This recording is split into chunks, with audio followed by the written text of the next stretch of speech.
All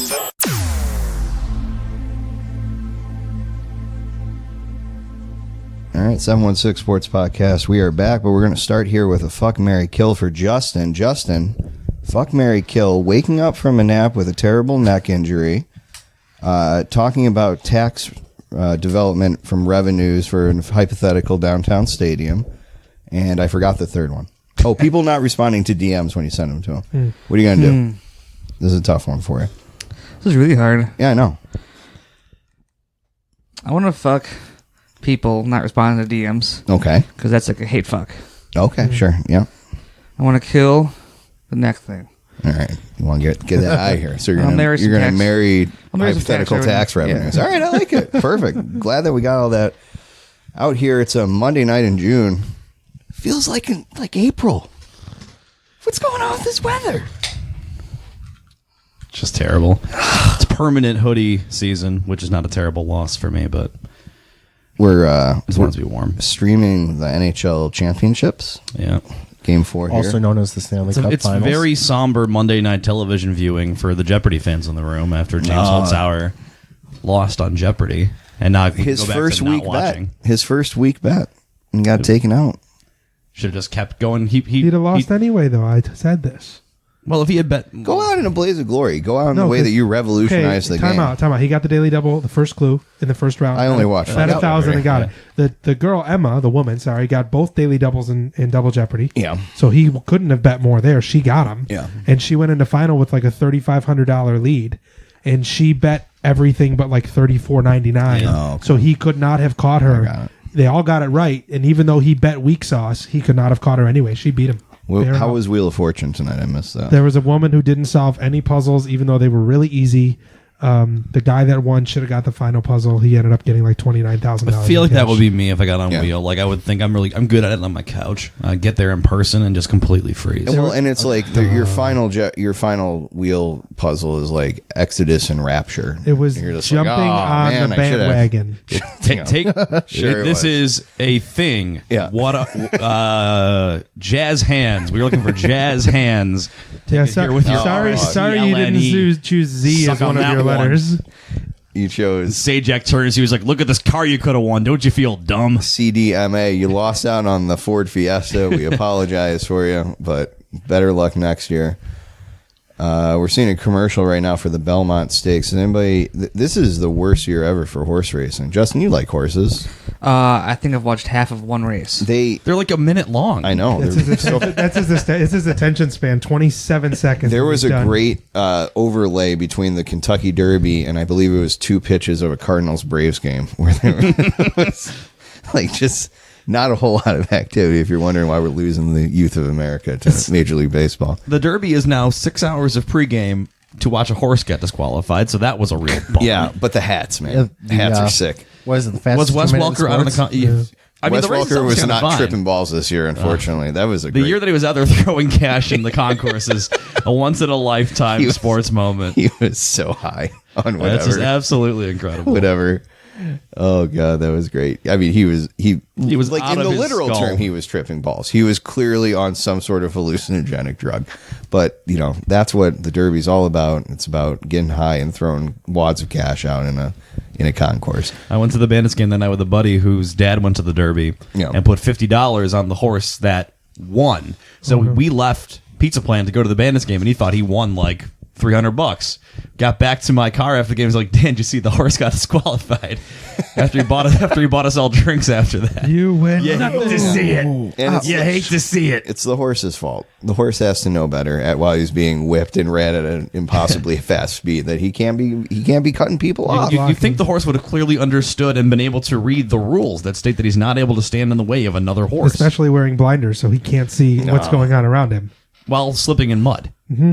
Very easy. While everything's happening behind him. No, it's again unforgivable. Eyes on the back of his head. Yep. Selfish completely horse selfish. IMO. Yeah. So cost a lot of people a lot of money. Do they have to wear blinders? No, I don't think, but I think it's the humane thing to do. I don't know. They don't want them to get freaked out with They'll see something the over their hats shoulder, and they'll get very confused. Peaky Blinders. They have to. They'll see Edelman throwing money and be like, "Oh shit!" My favorite thing is the. It's like the. What is it? There's the Sting GIF where he pulls off the Sting mask It's to another reveal that he Sting has the mask. Sting, Yeah. or the Dean Ambrose one where he pulls off his belt to reveal another belt. That's what the jockeys do with their glasses. They have those peeling, like they can peel off the visors as soon as they get so muddy. They just rip them off and throw them down, and then they have another one. I like anything where you rip something off to reveal another version of that thing.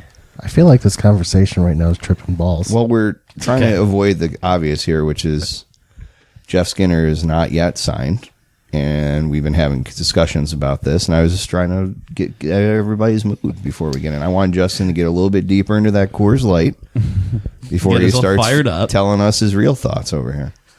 So go ahead, Justin. About what? Let's talk about Jeff Skinner.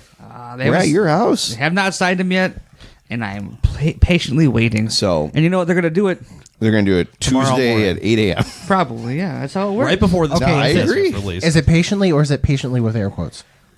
Patiently. No, I'm waiting patiently. So Jeremy White's can't make up inside your mind. source has been Super telling us secret for saber source. 5 or 6 days now that this is eventually going to happen. Mackenzie's been talking about it. Like, all the big names have been discussing it. And not just that, they have a number too. There's like, as We soon as have they agree to numbers. this, it's done. So we're somewhere between, it looks like the north side of this is 9 million. Somewhere between 8 and 8.5. It seems to be The south the side. reasonable spot. And this has just been stagnant for a week. And for the Buffalo sports fan psyche, it's not healthy to have this knowledge be out here, yet nothing is happening right now. Well, it's a note of fact that everything in Buffalo sports happens on Tuesdays. It's a We Tuesday. record on Mondays. Yeah. Everything. I think the past 10 big things have happened on Tuesdays. So if Jeff Skinner's already signed, you're fucking welcome. Yeah. You're welcome, America. It's we used to record on Tuesdays, their first Yes, we did. year. Yeah, but back then everything used to happen on Wednesdays. That's true. Oh man, Kyle Orton retired. What? Big Wednesday. so 8 by 9. We just need to 8 get by on 9. Sirius 8 by 9. XM. 8 years, 9 million per. Thoughts on that? I mean, it feels high, but it feels like you got to do it. Yeah. Well, as the time goes on, that $9 million is going to be a little more palatable. As the cap Yeah. goes up, it's going to be less Yeah, of a you- hit on the If I cap. told So you you it's- could sign a 40 that's goal fine. scorer who's proven he can play here and have more cap space next year than you did this year, right? There and The reality is they'll have more cap space between the cap going up and Pominville and Molson coming off. I believe if you did the math, they'll He's have right about more that, cap yeah. space than they what was had. Pominville making this year? 4.5. So it's yeah, if because 'Cause Molson Melson's was 5 by 5. and a half, Yeah. yeah.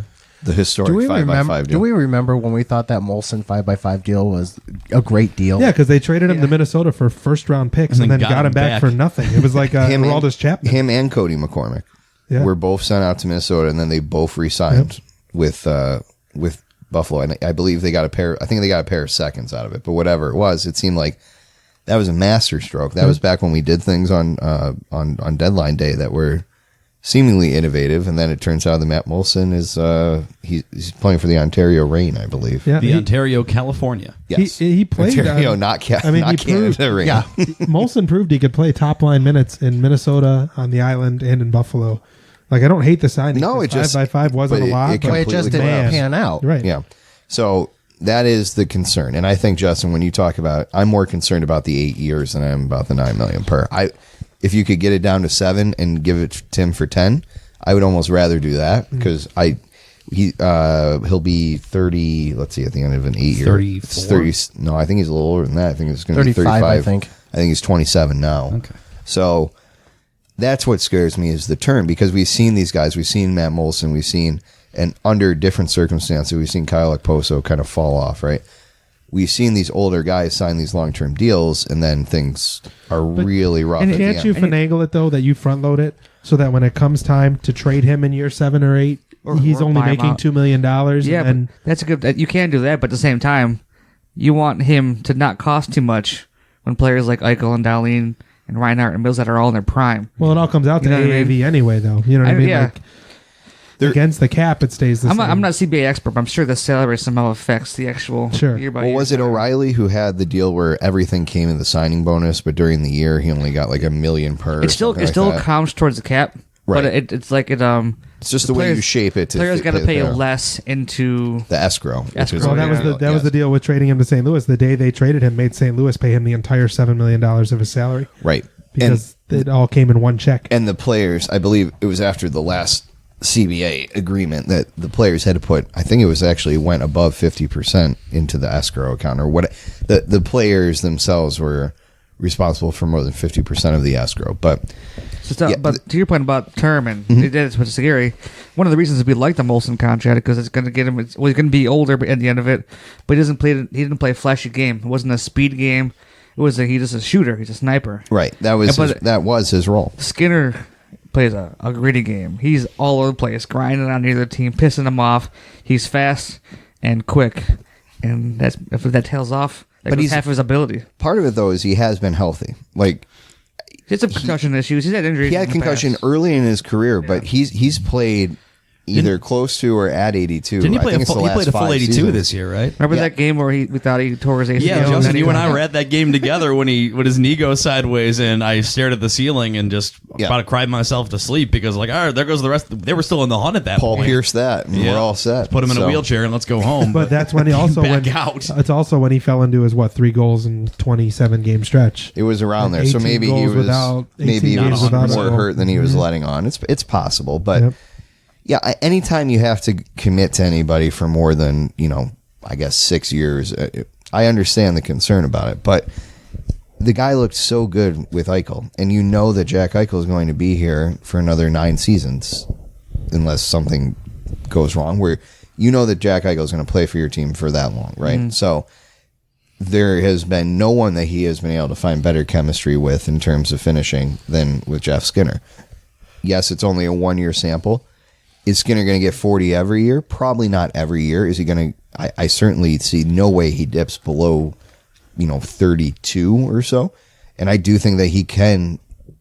He may not get to 50, but there's no reason to think that he can't push to like 45 or so. Right? Such a crazy gray area with this signing because like $9 million is a lot of money, and it's right at where everybody's a little uncomfortable. It almost feels like it's a lot too much for him because like he's not a game breaker per se. He's not going to take a team on his back and take over a game himself. Yeah, he's not a huge playmaker. He puts a puck in the net. He only had 23 assists this year. Goals are expensive, and he gets goals. Yeah. Right. And ultimately, you need goals to win, right? And he's got the whole team chasing him all the time. So right. And that's one of the things that I've seen people complaining about is the fact that he's not a playmaker. He only had those 23 assists, but he still had 40 goals, and he's the finisher on Jack's wing that he needs. Yeah, I mean, if you're going to build a team around Jack Eichel, who is a great playmaker, you need people who are going to be there to finish for him. Otherwise, you might as well just trade Jack Eichel right now and admit you don't want to put players around him. Right, like that's what Connor McDavid is. Connor McDavid's playing with Zach Cassian and Milan Lucic. Right. Don't turn Jack Kyler into that. Yamamoto. Kyler Yamamoto. I consistently beat the drum that Jeff Skinner is one of the few guys who came to Buffalo that makes Jack better. I think Evander Kane did that. I think that Jeff Skinner does that. And I'm not sure who else. Everyone that plays with Jack plays better. There are very few people that have played with Jack that make his numbers better. Skinner's one of them. I really want to see Olofsson and Eichel's wing a lot, though. That'd be great. But they're both left wingers, Eichel and Olofsson and Skinner. I mean, not like they're going to play the same lines for 82 games anyway. Call Olofsson up and see what works better. If Skinner goes to the second line and makes Casey Middlestat better or makes Sam Reinhart better and still scores his 35 to 40 goals, I'm as happy as can be. One of my biggest wants for the offseason is to sign somebody to get Reinhart off of Jack's wing. I think it's after Skinner. That's priority number uno. After that one, he needs a second line center, right? He needs whether that's Middlestat coming into it, a free agent, or there's some other idea to get Reinhart a center to play with because he's good and he can play. He can carry a line himself, but he can't do it with Sobotka. So it's interesting you're saying you want to get Reinhart off of Eichel's line because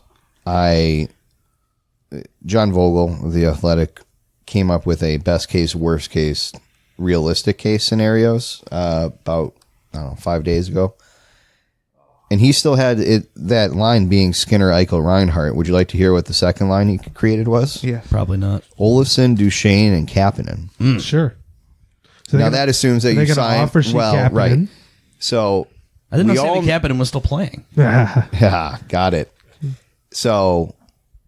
Wouldn't that be interesting if you could actually do that? Hurt a division rival. It's not going to be the outrageous costs that we heard about all these offer sheets for not Mitch Marner. For Mitch Marner. Mm-hmm. Then you go Sheary, Middlestat, and Nylander for the third, and then Thompson, Rodriguez, Okposo. Sign me up. It's not that unrealistic. You're only adding a few guys. Was Olsen somewhere? Olsen's playing left wing with Matt Duchesne. Okay. Yeah, but Duchesne, how much is Duchesne going to cost? I was going to say Duchesne's going to have one of those Skinner deals. Because he had a monster Skinner's postseason. Skinner's going to get 7x8. Not Skinner, Duchesne. So let's talk about the worst case. Jeff Skinner leaving. Yeah. You still got Eichel and Reinhart on the top line. You want who your left wing is? Olofsson. Ryan Dzingel. I like the Zingle, but not that much. Olofsson, Middlestat, Nylander becomes your 2.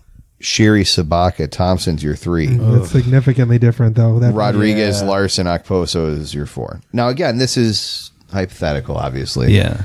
The one that I liked was Skinner, Eichel, Reinhart, Olofsson, Kevin Hayes, and Gustav Nyquist. I have some bad news about Kevin Hayes. Kevin Hayes got he just got traded to Philadelphia about half an hour the ago. rights.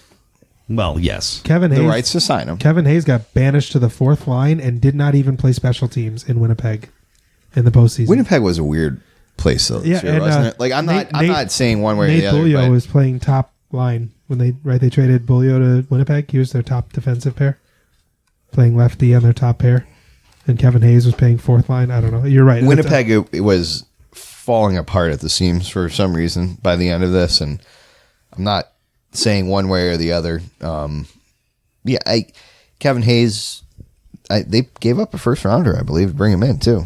So, or they gave up something of significance. So, interesting that ended up coming of that.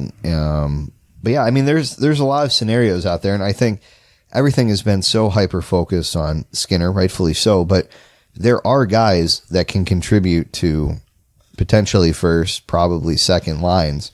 That's what we've talked about for so many years. Is like, as good as the Reinhart, Skinner, Eichel line was this year, you had nothing behind it, right? Yeah, I'm not into really signing Duchesne. He's obviously a great get, but he's going to get a 7-year deal. He's already 28, 29 years old. Same thing is going to be like 34, 35 at the end of it. Fast player, because it tapers away.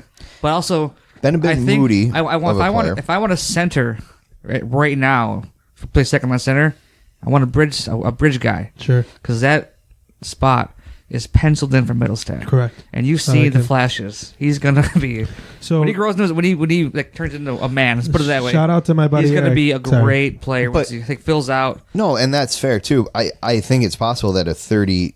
Again, this is hypothetical. If Duchesne got a 7-year deal. When he's 33, isn't he the third line center anyway? If Middlestat progresses to where you want him to be. But wouldn't you rather have a decent, like a veteran kind of guy that unless he's Joe Thornton, because that dude 39 and still playing second line center. Jumbo is a little bit of a special case, but Sabres' current cap for 1920 is $53 million as it stands right now. The floor is 61. Right. So you sign Skinner and you just eclipse the floor. That's a shout out to my buddy Eric for sending that to me. Like, if you're worried about that $9 million figure, don't be, because it's not like it's going to push him up to the cap or anywhere close. Like, when you mentioned Duchesne, I'm like, oh man, that's a lot of money. They have it. Cap's supposed to go to 82. Yeah, it's really the 8th year that is more concerning, I think. And Justin, we've kind of talked about it in our Slack and stuff too. And you've been the most hesitant about it. I'm not as forward as like, there's no question. Like, I think you have to sign him, but I also worry. There are concerns, but there's concerns with any guy that you ever sign, right? You have to sign him. I want them to sign him. You do have to sign him. You may not like it. I think it's a lot, but I'm not going to be pissed off at all. The issue for me is it's the same thing you said earlier. It's the term. Like, $9 million in 5 years, if the salary cap continues to go up, is not going to be as debilitating as it feels right now. I feel like sorry, go ahead, Jeff. But it's going to be locking into that guy being on your roster if he falls off a cliff. With the problem seeing all these other guys that have had to be bought out or are. Well, the other part of it is, when was the last time that we made a big signing in Buffalo that turned out right? Like, when was the last big money guy we brought in who paid off the way that we wanted him to? Because the last couple have been duds. Yeah, it's been a while. I'm trying to think of the thing you really want to look at. It's been going around lately. Is the percentage of cap, which actually is a really good indicator for worth of a player. Because years go by. It's a smarter way to look at it. $9 million 4 or 5 years ago. It's probably a lot more money than it feels like now. Because inflation goes up. Crosby's making 8.7 right now. Crosby's making 8.7. 8.7 when he signed that deal. 5 years ago. Yeah, it's 8.7 is worth a little more than And not a ton more, but wasn't that at the time the max he could sign for, or very close to it? Didn't he No, sign I for like think he- 8.7 a year because it was his jersey number Correct. or something? Yeah, he was doing them a favor. He gave him a hometown discount. The real concern you look at is guys like what having two guys that you had to sign, like what the Sedin twins had to sign in Vancouver because they had to both sign together, or Kane and Taze. And again, they won cups or they got real close to it. So I'm not. Don't get me wrong. You gladly take the cup for the years of misery after, but Patrick Kane's still playing fine. Jonathan Taze is not even close to what he once was, although he was one of the greatest players of all time according to the NHL. Can we Top 100. So I'm looking at the top 5 Sabres free agents of all time. Oh boy. Number 5, Jordan Leopold. Trade deadline. Oh boy. So We're that's already where at we're Jordan starting. Leopold, huh? Number 4, Kyle Oposo. Now, he was an All-Stars first year in Okpo, so I still think that the illness, Oh, it's changed him as a player. I think Yeah. it's changed him as a player. Number So, 3, this is Yeah, a good go one. Teppo Numminen. That was a good Teppo one. Numminen was great. his heart was Okay. too big, So yeah. like literally. Number 2, Yaroslav Spacek. Yeah, it was. Good old Space K. And number 1, Spacek. any guesses? Number 1 free agent signing? Is there, I don't know. 90s guy. He was a part of the cup run in 99. Doug Gilmore. No, it's a trade. I think you were there. Was it? It's not Hashik, is it? Nope. It was a Stu trade. Barnes. No, that was a trade. Yeah. This is Stu That was a Barnes? trade. No. What does this tell you that the number 1 free agent signing of all time we can't come up with? He had 7 shorthanded goals with Shatan? Dixon Ward. Oh, Dixon. Dixon will. Wow. 2 40-point seasons. So Here's the the Sabres have not built through free agency. No. That well, have they? Most teams don't successfully build through No, free in agency. any sport, really, it's not the It's not the a great flash. ticket to Yeah, doing it's it. the free agency is your fill out your gaps. In the NBA, yes, but in hockey Even in and the football, NBA, like look at the best franchise well- that exists right now is the Golden State Warriors, and yes, And they Kevin, draft- Kevin Durant comes over as a free agent, but the draft That helps. basis, it does help. But that But team Thompson existed and, with Curry and Thompson. Curry. I understand and that. Draymond. I understand that, and yes, but the NBA, of course, it's the smallest roster, and no player can have a more individual impact over the course of an entire series like they can in the NBA. Right. Even the best pitcher in baseball has to sit at least half the game. 2 games, right? So it is interesting, but you are right. Boy, Jordan Leopold, 5th all time in terms of this random guy's blog. well, that started the bar off near the Yeah, but floor. I mean, Still. I can't think of anything better than any of those. No, off I the was top of trying my to get head. through it, and Like, so what are the big free agent signings the last 10 years? It's Leno. It's Molson. It's Oposo. air off. Ehrhoff. Who's okay. Robin Regier. Robin Regier. Robin Greer. No, he. Trade. Or yeah. Trade. That's right. My Yep, fault. he My was a bad. trade. Braden McNabb went back there for that, right? Yep. Sorry. So That's on me. again, not a whole lot. Yep. Trade with, believe it was L.A. Yep. Wasn't Brady McNabb the Hudson Fashion trade, or was that 2 different trades with LA? May have been too. I don't know. Time's flat circle. It all kind of blends in together at this point. Sign Skinner, you bums. Just kidding. They'll do it. I mean, I would rather them sign him for $8 million than $9 million, but $1 million doesn't tell me not to do it. The point is, proven 40 goal scorer on this team. Yeah. 8.5 is okay, but don't sign up for 9. hey Jeff, you hate the Flyers. Is Sean Couturier available? Depends on who you ask. The rumor is he might be, and man, he's really good. Would you like to see him at some point? If I'm a Sabres fan, I would love to see Sean Couturier in Buffalo. He's a great two-way center. Would be a very good player to play on a line opposite of Jack. Like you have Jack as your playmaking 1C, and a guy like Sean Couturier is your two-way forward 2C. It's what they envisioned Ryan O'Reilly was going to be, but younger and maybe a little better of a goal scorer, maybe not as good of a playmaker. He's a really good player. Basically, we just want to see some success, and we want to stop seeing teams like the Bruins. I think the Bruins are going to win the cup, guys. I hate to say it. Although it was really weird to see Tuukka Rask beaten by a wraparound by Ryan O'Reilly tonight. He's having a great game tonight. O'Reilly almost Yeah, scored O'Reilly looks shorthanded.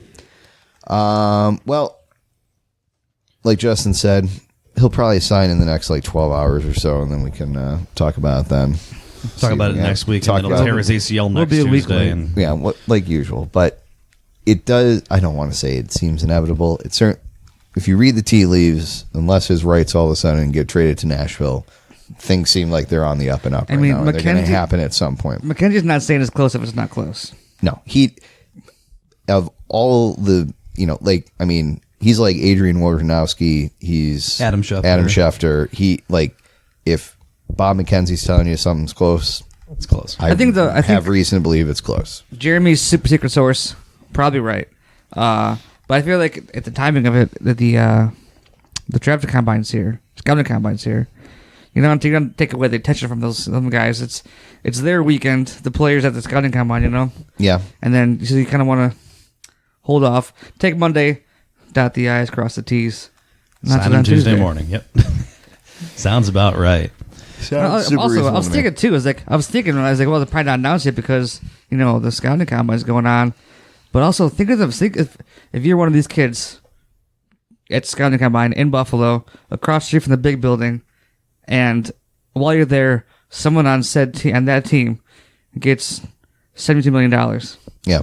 So kind of a cool message to all those kids, like, it could be you one day in our city. Be good for 4 years. Yeah. We'll trade a third rounder and an ECHL guy over to you, and it'll work out fine. We shall see. So let's make the incredibly awkward and smooth transition. Steve and I called FC Buffalo's 5-0 victory on Friday night over Syracuse FC. Dominant performance. I mean, don't really know what else to say about it. Scored 5.5 minutes in, kept it going, 4 in the first half. Add in another positive goal differential now on the season after a difficult 4-0 loss to Rochester at the beginning.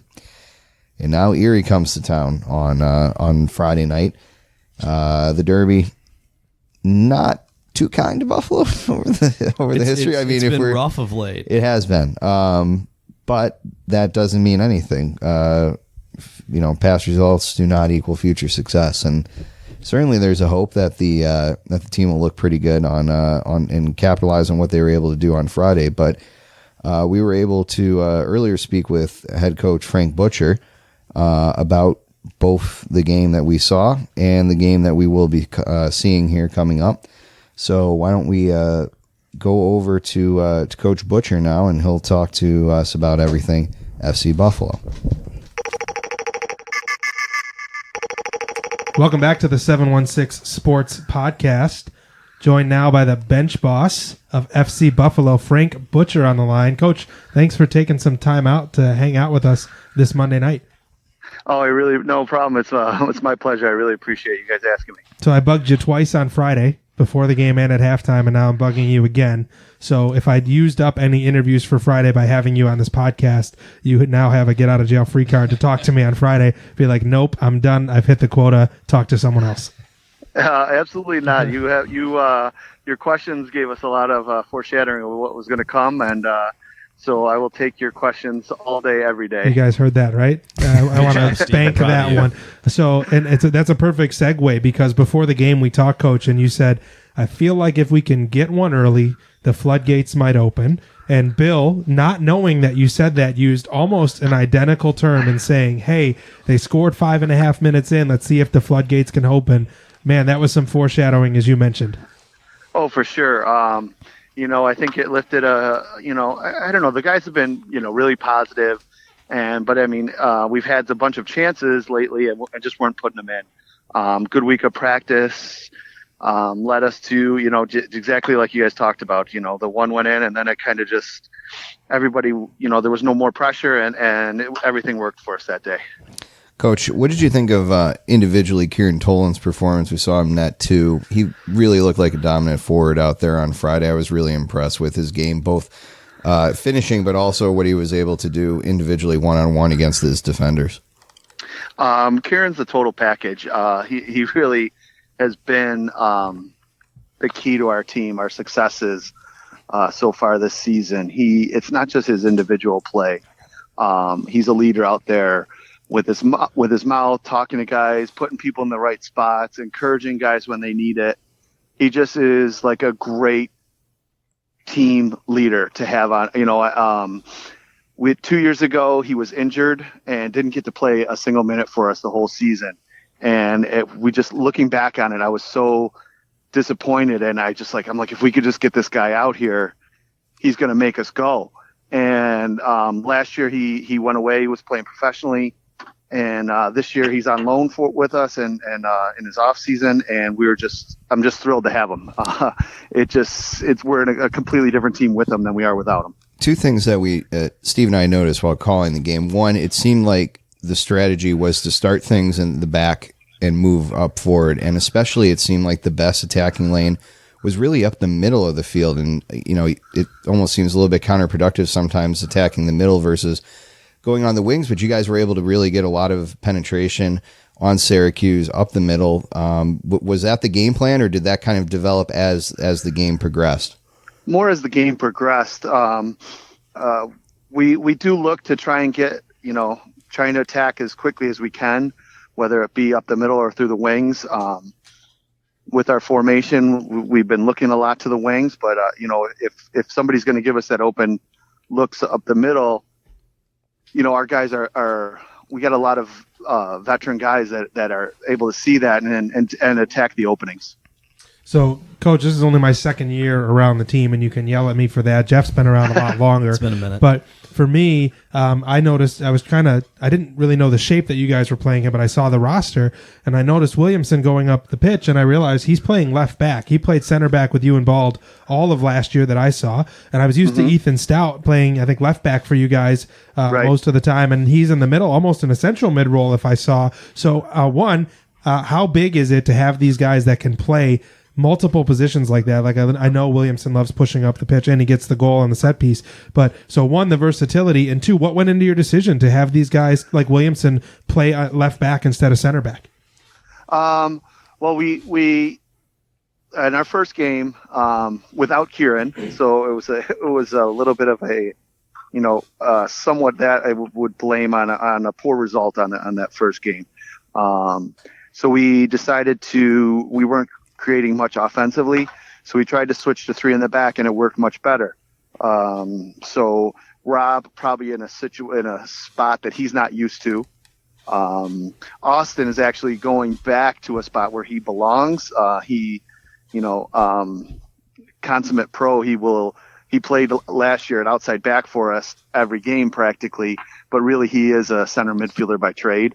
So we were able to put him back where he belongs and wants to be this year, just because we've got a little more depth in the back this year.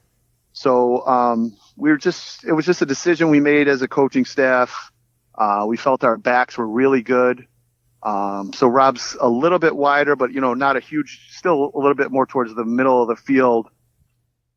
Almost like three guys in the center and it's worked out for us. We have some great backs, and it gives us a lot of versatility and the different ways we can attack and defend. So right now we're sticking with that formation, and we'll see how it works. And if it doesn't work for a day, we'll switch to something else. But right now, it's been great. I'm still silly because I thought Colin O'Keefe was playing right back because of the way he played, but that shows you what I know. Go ahead, Jeff. Well, yeah, technically, like he's coming back / staying up. So it's kind of a weird, kind of almost like a hybrid position, a little bit of a right back, a little bit of a right wing. So kind of depends on where we're going. Now, Coach, you guys are still very early in the league season, but it's a little bit deeper into the club season maybe than usual with the travels overseas and then having St. Pauli come in here. How important is it to you guys to be able to go and have that experience and develop your skills against clubs, on a world scale?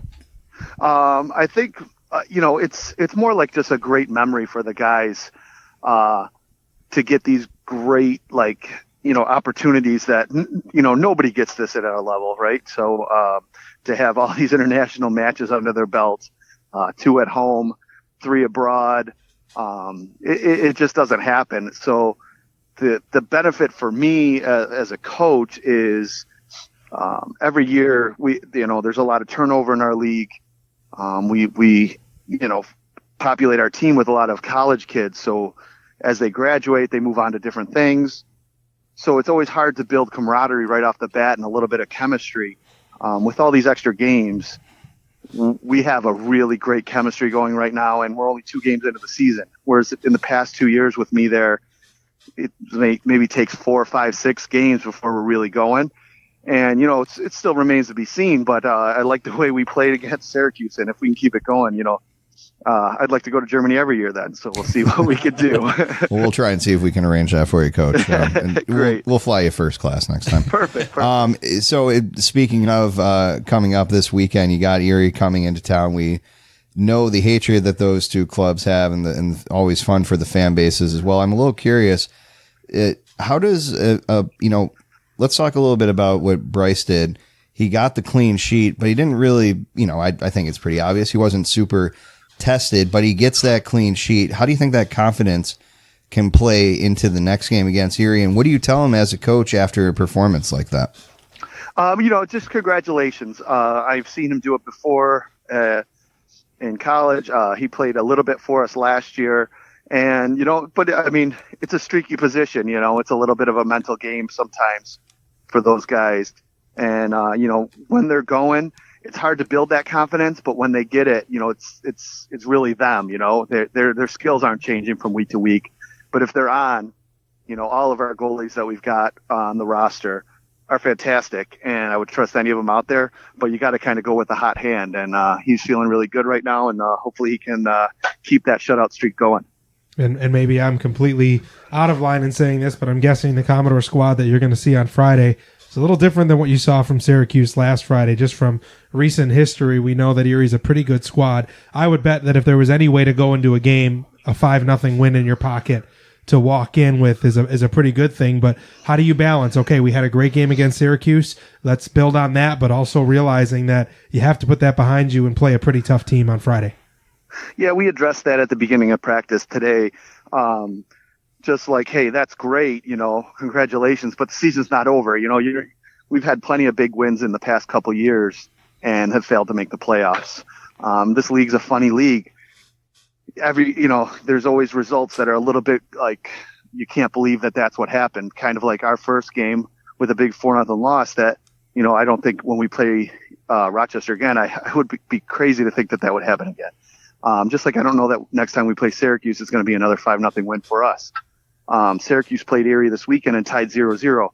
So, you never know what's going to happen, and you always have to be prepared for anything. So, we're happy. We're super pumped about the win, but we realize that if we don't come with the same effort and the same intensity, that win's not going to buy us anything. So we're hopefully going to be ready to go on Friday. Frank Butcher is the head coach of FC Buffalo. His team faces the Erie Commodores on Friday night at All High Stadium. Make sure you check it out either on the radio with us or also get a ticket. Head down. Great atmosphere. Hope you like drums under roofs, as we discovered. It's a good crowd. But the Situation Room, always a fun support group. Coach, thank you again for joining us tonight, and best of luck on Friday to you. Thank you, guys. Thanks to Coach Butcher for your time. Congrats again to FC Buffalo for that big win last Friday. Come on down this Friday. Go to All High. Check out the game. If not, if you watch the stream, you'll hear us on the call. So we love FC Buffalo. Glad to partner with them again for another year. Transitioning once again pretty awkwardly. So the city is losing the team, right? The Bills are leaving unless they build a brand new downtown stadium. That's the official word. Pro Football Talk said it. So. Yeah, it must be true. And all things lead to drums, Bill, because the tweet they chose is that the drums are beating louder or something like that. Yep, they did. So, yeah. Yeah, it's that was not what I got out of So Commissioner Roger Goodell is in the area for Jim Kelly's golf tournament. Big thing every year for Hunter's Hope. I mean, this has been like a 4-day event, basically. And he speaks publicly, which is not always something that he's required to do, but the indication is that it's basically what he's been saying for years, that in order for the Bills to remain competitive, they must get a downtown stadium built, right? We've heard this song and dance many, many times. We've all heard it. It's not a secret. We know that after the upcoming season, when Oakland is finally out and Las Vegas is in, that the Bills will have the worst stadium in the NFL, right? I mean, in terms of age, it's it now. Yeah. It's depends, I guess, on your thoughts on playing in a like 30,000 seat soccer stadium. But we know that LA is proposing. And then it went so far as to people saying, like, well, would they go to St. Louis? Would they go to, like, San Diego, there were all these proposals as to what market they would go. So there's a few things that I think some of the national guys that were jumping on this note kind of ignore. The most obvious one is the Pegula's ties to Western New York, buying the team after Ralph Wilson passes away to keep the team in Buffalo, preventing it from going potentially to Toronto or elsewhere. The Sabres ownership owns another Big Four professional sports team in the same market. I don't know how that would work if you move the Bills to St. Louis. How could you call yourself how could you be the Sabres owner if that were to occur? Like, that would be an impossible situation, right? Fan support would absolutely. I mean, they would probably have to move the Sabres as well, and I don't think that they're going to be doing that anytime soon. Fan support would just dwindle to the point where, it would be a complete disaster. Buffalo is a good market for the NFL. Contrary to what you believe, I think it has a ton of history to it. The fan support here is not what the fan support was in St. Louis or San Diego. It is, I guess, somewhat comparable to Oakland, though, as far as I know, New Era Field is not leaking sewage into the locker rooms, as not literally Oakland Alameda Coliseum can occasionally do. I will be there next Saturday for a baseball game, so I will do a full in-depth report on seeing what the potential future of the New Era Field situation could be. But let's hear this out. Go ahead. Multi-use stadium, dome stadium. Mm-hmm. Nope. They get the nice seats where they go up, and not the Ralph where they go way back. You could put the Sabres and the Bills in there. Oh, baby. It's obviously, I'm not joking around, but Could do like the Alamo Dome. they really watching the hockey game stinks at the Ralph or at the Cap, because just the way the seats are. I mean, it's out. not meant to be. And there's it's not meant for it, obviously, but there's all that dead space between the rink and the seats, But I'm trying to think. I'm not being serious at all about this. This is a joke, but No, but I'm just now thinking. I think we can make it work. It would be cool if we could make it work somehow. Bring back the Buffalo Destroyers. They didn't have a hockey. I know the Pistons played in the Pontiac Silverdome and the Spurs played in the Alamo Dome for multiple years, but I don't think a hockey team ever played in a dome. But it would be a cool experiment if they ever decided to give it a shot. Tampa Bay did. Did Tampa play They played the in Trop for a couple of years? Yes. 2 years? 1 year? It was. I think it was a few years. Was it? So before they got, what was it, Emily Arena or whatever it is? So Used to be the St. Pete Times Forum. why? Yeah, it would be. That would be interesting. But someone in this room has already written and gave an entire manifesto of all the things that you could do with that downtown stadium. Let's reshare it. But we should reshare it actually. But now, my biggest concern is the Pegula is saying that they want to build like a no frills stadium. That, I guess they just want to transport New Era Field into What if downtown we stadium. took New Era Field and we moved it Craned over it. here? Yeah. What do you think about that? Take it on the back of one of those big trucks like they move homes down the thruway and just take it right to the city. Our good friend Mark Pullenkars has come out with a statement. We hope to get him on the podcast next week, Justin. Let's work on that. Sliding those DMs whoa. I still like Goodell. It just why was, and it really was the Pro Football Talk tweet that caused all the chaos, right? And then just people were jumping on it, and it's just why do we have to have this conversation? He again? already said it. It said the same thing he always says, though. It's nothing new. Right. PFT is looking for. Are the Bills going to be playing in 2025 in New Era Field? I doubt it. I think they have a new stadium or they play in a extremely renovated stadium. There's no reason that they can't do to Ralph Wilson Stadium or New Era Field what they've done to Lambeau Field, what they did to Soldier Field, what they did to Arrowhead. They've taken stadiums before and completely gutted them and put $400 million into them and created an entirely new facility. And Soldier Field was what, a two or so year project? I think it was a 2-year project that started the day that they were done, because I know they played at the University of Illinois for a year. Right. So it was like a 2-year project, but it only interrupted one season for them. I believe Kansas City never had any interruptions. I think you were right about that. There's always those weird shadows at Lambeau, but they've built 17 editions on that sucker, and there's like 90,000 seats in that place now. I just don't like watching games at that football field. I say it all the time. Okay, no, and 17 years of bad football memories. No, but I understand. It's curious to me because I actually think from when I go to games, almost always I'm in the last 15 rows of the upper deck. To me, yeah, right. But like that view, I think you're still closer to the action than say if you were in the last 15 rows of MetLife Stadium or of Levi's Stadium. Any of these new stadiums that were built kind of more up than out. To me, I actually think the viewing experience is really nice from, as long as you're avoiding all the racial epithets being thrown and people being absolutely hammered. The actual view is very good from the upper deck, in my opinion. There's nothing obstructed by it. I don't think it's that up, but I know you've never really liked it because it is a gentler slope than the extreme, like, jutting up like some of these new stadiums do. I sat in the last 10, 15 rows of the Paul Brown Stadium. What's the Bengals Stadium? Yeah, Paul Brown Stadium. I paid $35 for that seat. I thought it was going to stink. And it was probably my favorite seat I've ever sat at a football game. Because you're up high towards the end of the stadium, but you're still like on top of the action. And you got the up high view so you can still see everything play develop. That's kind of where I realized, wow, LaBrelf is nice. And this was for a football game too? Yeah, Bills vs. Bengals. So I have to say I've never sat in a stadium then seen professional football in another stadium. I've seen 2 college football games at the Superdome in New Orleans. Again, similar situation. And then I've seen events at Energy Stadium in Houston, Ford Field in Detroit.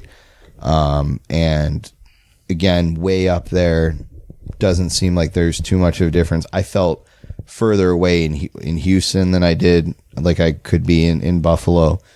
Detroit was probably comparable. So it's like, I don't know. I don't think the viewing experience at Ralph Wilson Stadium is all that much different than at a lot of the newer stadiums. But I don't know that. And like you said, you got to actually see one, and yours was outside, and mine were all inside. So maybe that changes the perspective of it as well, without having a roof open or something like that.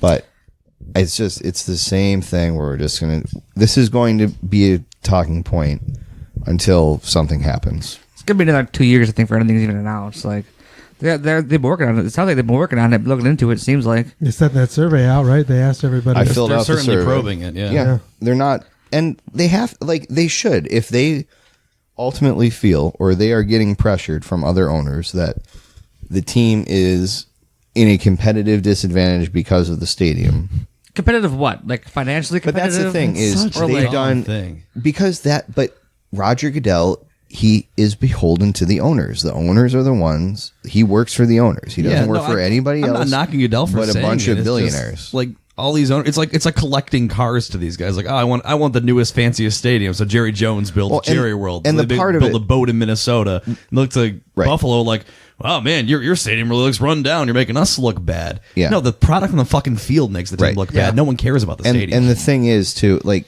the 49ers played in a shithole in Candlestick Park for many, many years and had the most successful, organization of the 80s there. And it was a bad stadium in the 80s. And then they played there for another 20 years. And then they moved way out of town. Santa Clara. And now that stadium sucks. they haven't. Yeah, that's the worst. That's the worst stadium in the NFL. It's not anywhere near anything. It's literally just in the sun in every direction. Sun. You went out there before. It's awful. Right. The worst stadium is not the one that's necessarily showing its age or whatever. It's the one that people don't go to. Right. Yeah. So and Bills fans pretty much show up. So God help Tropicana Field. Right. But the well, but the teams like they don't. We can talk about that sometime if we ever need content. It just drives me crazy that we have to have this conversation. The Bills are eventually going to have either a completely renovated or a new stadium. It's not happening quick enough for Roger Goodell. I'm sorry, Roger, and whoever else is being. You assume you always hear the same thing that guys like Stan Kroenke and Jerry Jones and some of these other super influential owners are the ones that are constantly pushing for this stuff. So sorry to those guys that we're not doing what you want us to do, but to me, it's so frustrating, and it just got completely restarted again this morning. If there is a new stadium, I want to see it downtown. I want it to be like welcoming and open. Like, if you ever go to Pittsburgh, Heinz Field, you can just walk right up to it. Yep. And there's a gates where you can sit. You could, if there's a game going on, you can look into those gates and they probably watch like a part of the field. See it field, yeah. But that's the Ralph. When you drive by, I can't stop calling it the Ralph. But when you drive by, it almost looks like a restricted area.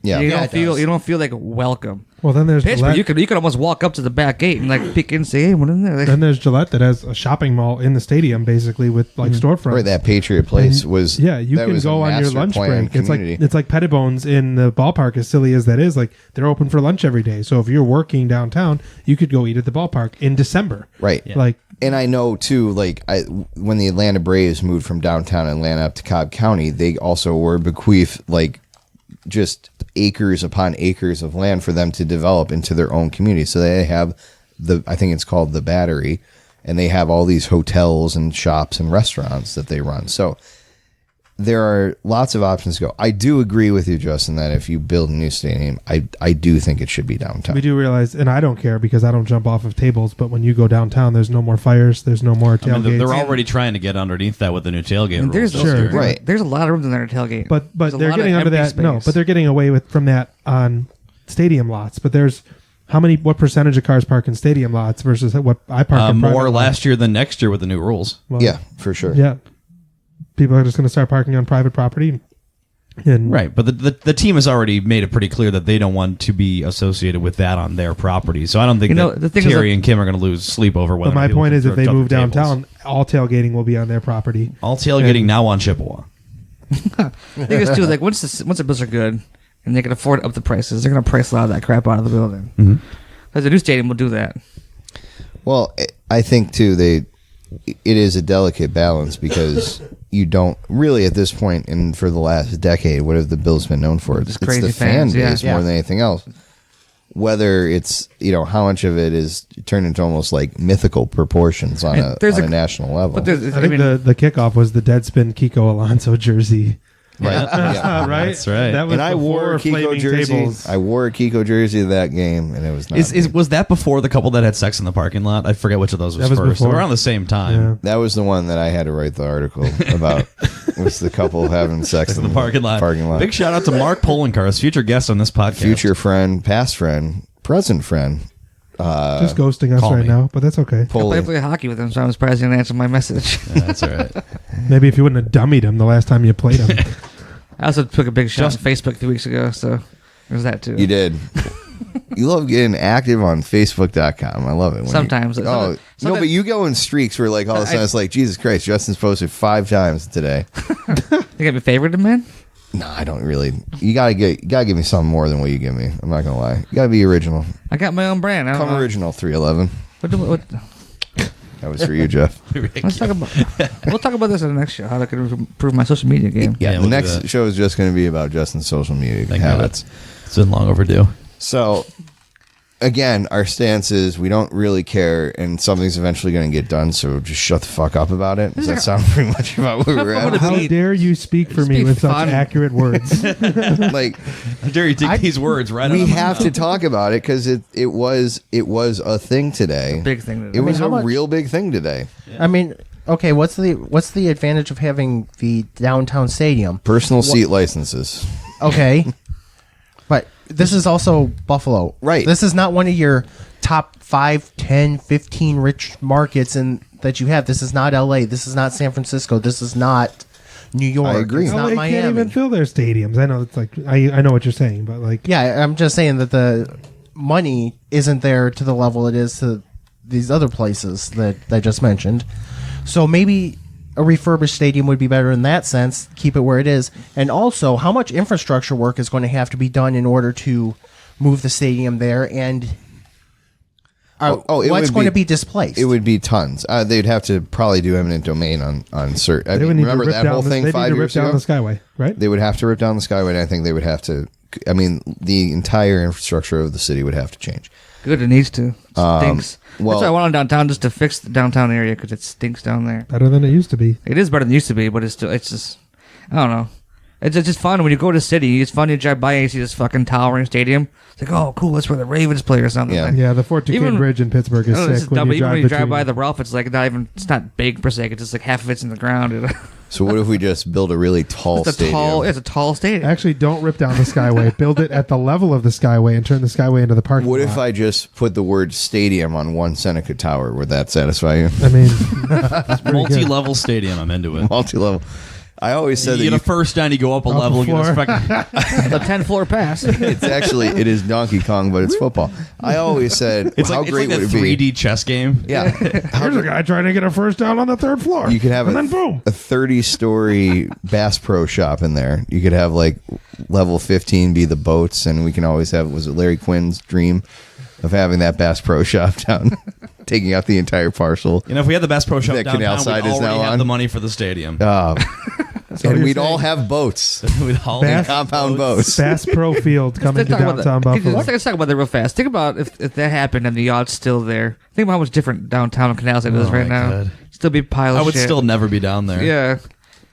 It'd be like it was 10 years ago when I wasn't ever going down there. There were blueprints, and there was like fountains in front of the Bass Pro Shop, and there was all this stuff. And then they built a scaled down Cabela's, and everybody still was okay with it because it was in Cheektowaga.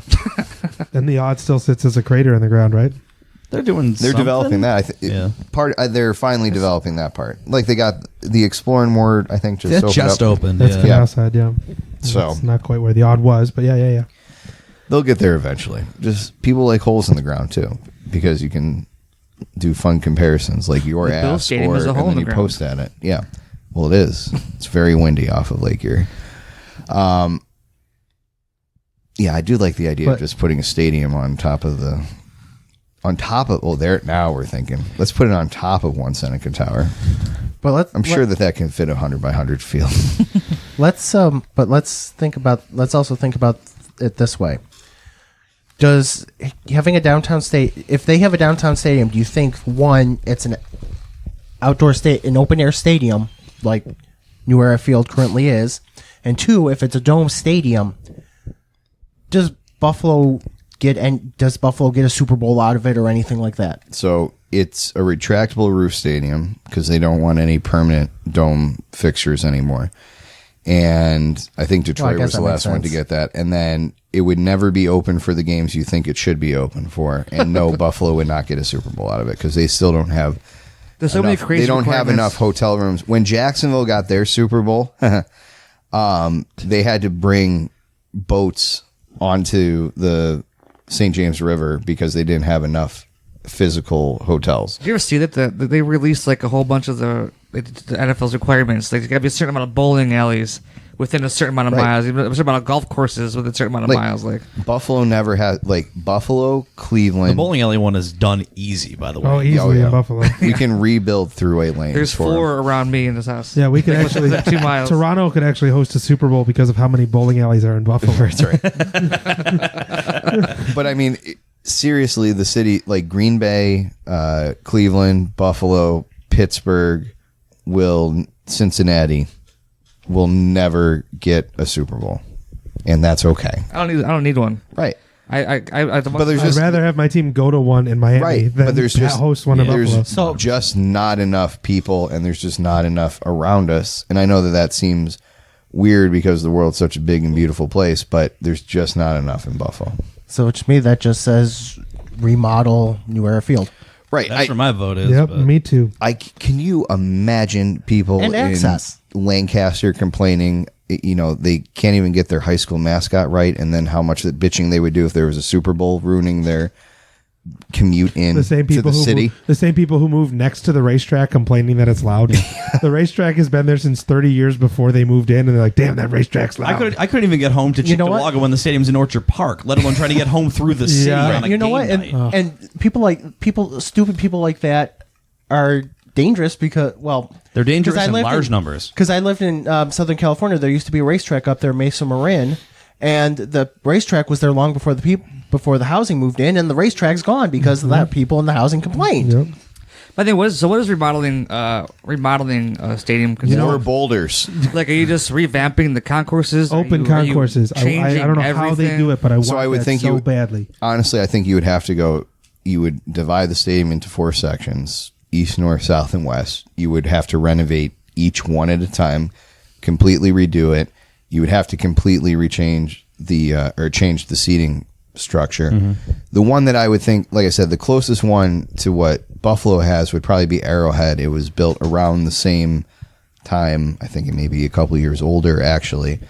But we're talking about like a $400 to $500 million renovation, not a $130 million renovation. Where, granted, they did expand the footprint of the stadium, and they did put a lot of boulders around, but there's enough space where you can expand down there to make it whatever you wanted it to be. Can I be stupid and say, why don't they do a new build next to it? I don't mean right next to it, but they have so much acreage around it. If it was more cost effective to just build a new one, they could do it. And then they have the whole blueprint at their disposal, and then we're not talking about how long it's going to take, because new Yankee Stadium got built a golf shot away from the old one, right? You essentially could throw a football from the old Yankee Stadium to new Yankee Stadium, and it wasn't let's move the stadium. It was we're building a new one, but it's going to stay where it is.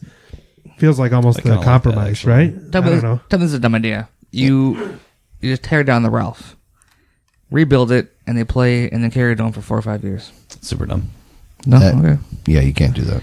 I was just. And honestly, though, that part of the reason why a full renovation of the stadium would be tricky is because there's not a facility that's suitable. Yeah, the next closest they play at UB.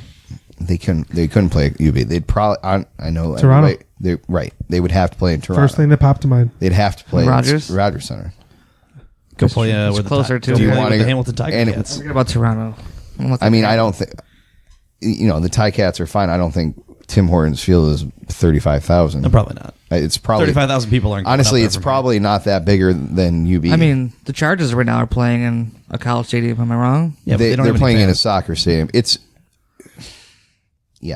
happening. Literally happening right now. It is happening right now. It's also more in the area of the team, but there isn't even a facility like that. I mean, they were moving to a new city and went there temporarily. Like the Titans played in Vanderbilt Stadium and Memphis Stadium for a year each. Like when you're moving to a new city, it makes sense. When you're going, the biggest one, the example that they did was, it was either in 2001 or 2002. The Bears ended up moving to and playing Champlain, which is 2.5 or 3 hours away.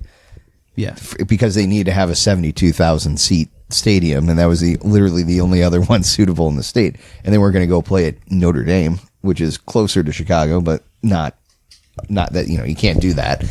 So yeah, I think it would have to be Toronto, or you'd have to put 20,000 temporary bleachers at UB Stadium, which would be kind of a nightmare. So I do think that that's probably one of the feasibility issues that they have with it. Not that, and I think they use that more as an excuse than anything else, right?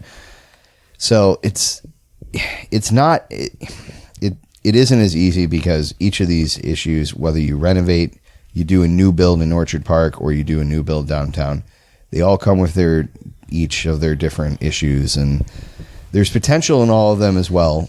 But Erie County is not, in the entire surrounding Western New York area, it's not the Dallas Metroplex. It's not New York City. It doesn't have the same level of business. It doesn't have the same level of population. It doesn't have the same level of income. It's just the reality of it. I just want to see wherever a stadium's built or renovated. I just want to see growth in the area. Like, you spend all that money on the Ralph and at the Cap in Orchard Park. Nothing's going to change around the area. And it's kind of a ghost town as it is. There's nothing around there. There's a couple cool plazas, a little bit down, I forget the name of the street now. Right. But Southwestern. Yeah, but that stadium downtown will just change the entire face of the city. And but I guess it doesn't. 2 birds, 1 stone. No, I understand why. And if taxpayers are going to have to put money into this, why not have it? It'll take. Well, and that's the weird part is like Goodell's like Buffalo has to pay for at least half of it. That's a whole other conversation on top. Half of it's too much. Well, way too much. I mean, there's a good argument. The other option is all of it. Yes. Yeah. we've talked about that as well. The private financing, it doesn't happen in the NFL. So the city of especially if there's Buffalo, a new stadium. the city of Buffalo is paying for the new seats at Salem Field. The green seats that are being put in the ballpark downtown. The city of Buffalo is paying for that. Yeah, but what's the cost of putting in a... Oh, it was like $350,000, but you're saying the private funding doesn't happen. The rich family is not even paying for those new seats. I would love... You're right. And if the rich family is not paying for new seats at Salem Field, private money is not paying for a new stadium. No, it's not. That's my point. Yeah. And I understand that's few and far between. I just don't want to see the city get screwed over like Miami did, or Santa Clara has, or any of these other places where you just end up giving literally everything away, and then the municipality can't afford I just see the writing on the wall for how this goes. Is the stadium goes, the city puts a bunch of money into it, so we individually put a bunch of tax money into it. The seats are more expensive. There's PSLs. There's nowhere to tailgate, so you spend more money at downtown establishments. It just kills everything. It's a lose for Bills fans. It does. And I'm the one that said earlier, I think I do want the stadium downtown if you do a new one, but it does kill the soul of it. Yeah. No doubt. The thing is, too, the hard thing is, like, at the same time, the Bills probably require a newer stadium because I don't think it's a great stadium. The Sabres Arena, is also nearly 20 years old now. So what do you do there? Like, the Sabres Arena is not well. One of go ahead. Finish. It's one of the. I say most probably bottom tier of the league in terms of arenas. So that's something too that's got to be happening. So either that's I mean I'm okay with completely renovating, but what's your take on what's the take on both these? What's the take of both these happening around the same time? Probably. I do agree that the Sabres got to do something because they've done almost nothing. I mean, you can promote the LED lighting all you want. The scoreboard's out of date. It's freezing cold in there. The amenities are poor.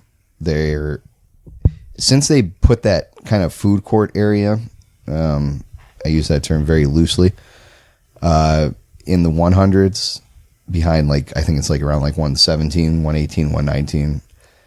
I don't know what else they don't add anything to the stadium. There's nothing new. The concessions are stagnant.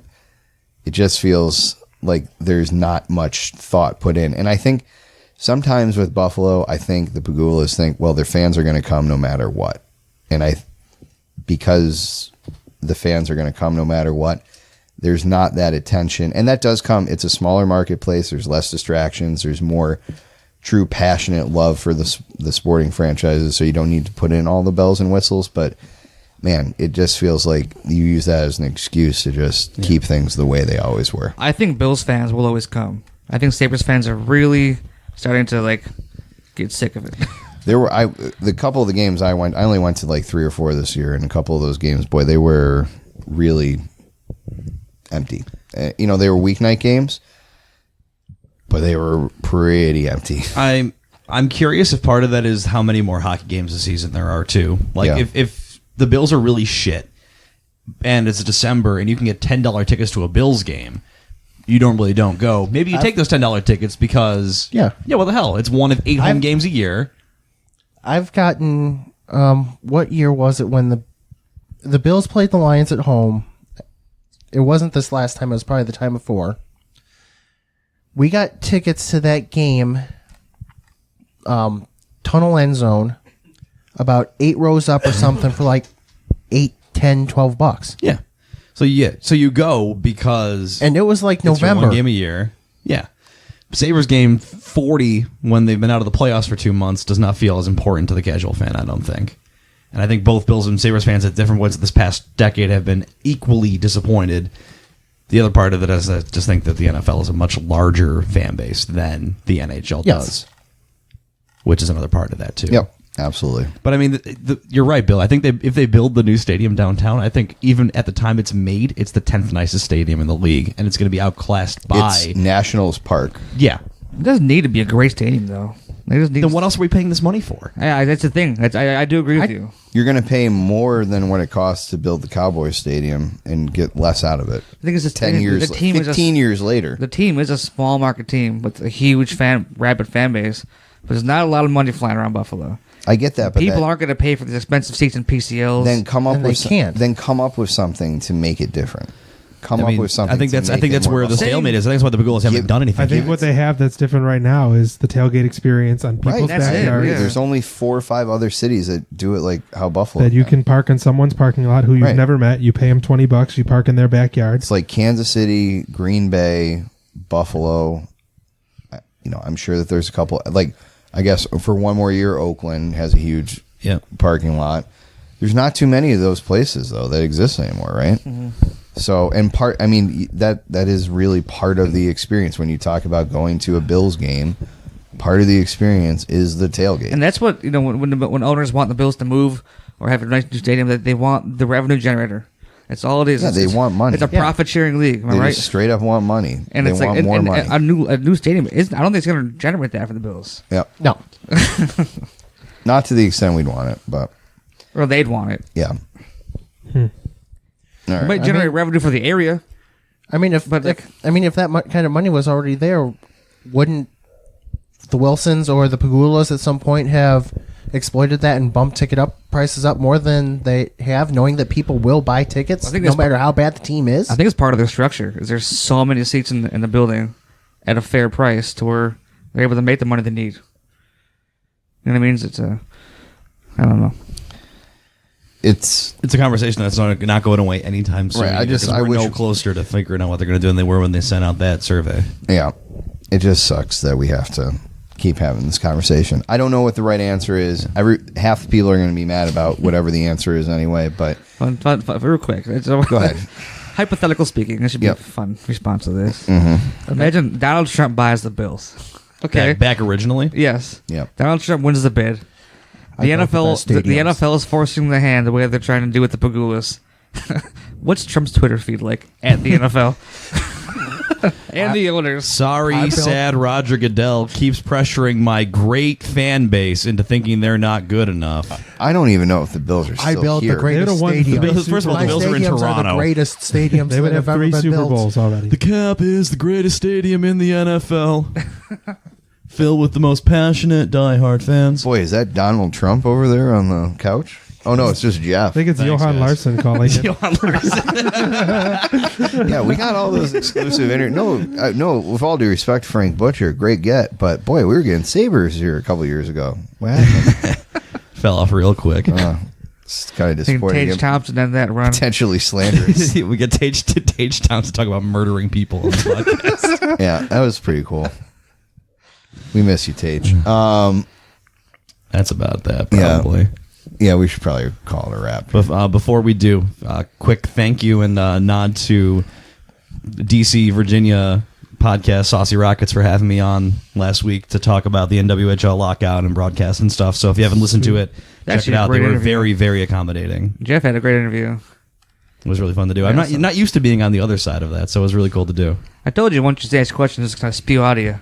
And Yeah. it did. You like talking. Yeah, I do like talking. That's why I did this show. It's a fast 40 minutes, so... Actually, I turned it on. I saw it. I got home from I was working that Saturday a little bit. Yeah. I got home, saw it on my Twitter feed, and I was like, I'm going to check this out real quick. And I was trying to take a shower, so I wanted to get some stuff done. And I just I'm just standing I'm literally standing in the bathroom listening to this thing for like 28 minutes. He Not showered while listening to your voice. Not That's all I showering. heard. Yes. He showered Join while the club. listening I to you did all the attempt it, time, but I couldn't boys. hear it, and I wanted to hear it, so I waited. Sure. It's a power move right there. Yeah, it's a good interview. Yeah. I was sucked No, in. they're good. They do a good show. If you like hockey and stuff, they're very hockey focused, so check them out. In case we're maybe not here next week, Justin, why don't you talk about your Twitch stream too, real quick? Oh, cool. Yeah, I guess so. Yeah. I'm playing in the 11-day power play community shift, as many in the area are. You're one of the OGs. I'm one of the original 40. Raised over 10 grand the first year. But I'm going to do a 24-hour Twitch marathon charity stream June 14th through 15th starting at noon. I'm going to play video games 24 hours. Hoping to raise some money. And I also get to play video games 24 hours, which is a cool It's a win-win. I hope it doesn't rain. It'll be an indoor event. Oh, okay. Hope it doesn't rain. I don't know how video games work these days, but all right, that sounds cool. Yeah, hopefully it works out. Hope it gets raise a few bucks. But you can find the feed at twitch.tv/Justin716.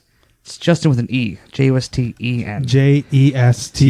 Justin with And I'm going to play a bit of everything. But if you want to tune in, if you want to tune in, just chat about sports. I'm going to talk about pretty Sabres significant and our chance that at Bills. some point during that 24 hours, me and Justin will be playing Fortnite, so you can enjoy that. Yeah, maybe. You'll see. Yeah. And we can talk That's Sabres. 14th and 15th. So check that out. Did you get off from work yet? Did you get off from work yet? I haven't asked yet. Oh, I'm sure. Maybe the 15th. This just in. Be We'll sure have to, to be see. sure to ask 14th Chris before he listens to this tomorrow morning. I will have. I'll get off. All right. As long as you're good. It's the next 2 weeks' notice. got that. What's the You got that. You're giving your You're 2 weeks notice, you just said? Oh, boy. It's getting awkward now.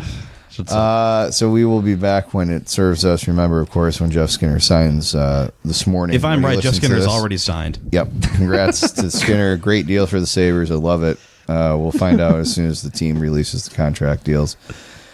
Details where everything stands. Thanks to Frank Butcher for the interview tonight. FC Buffalo Friday night v Erie. Beat Erie. We hate Erie.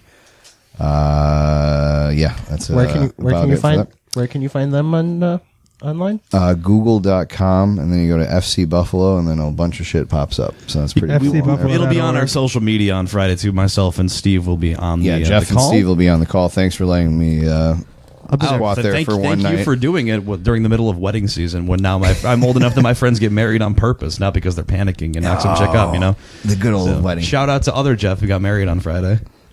Yeah, Jeff, way to go, man. Pretty cool.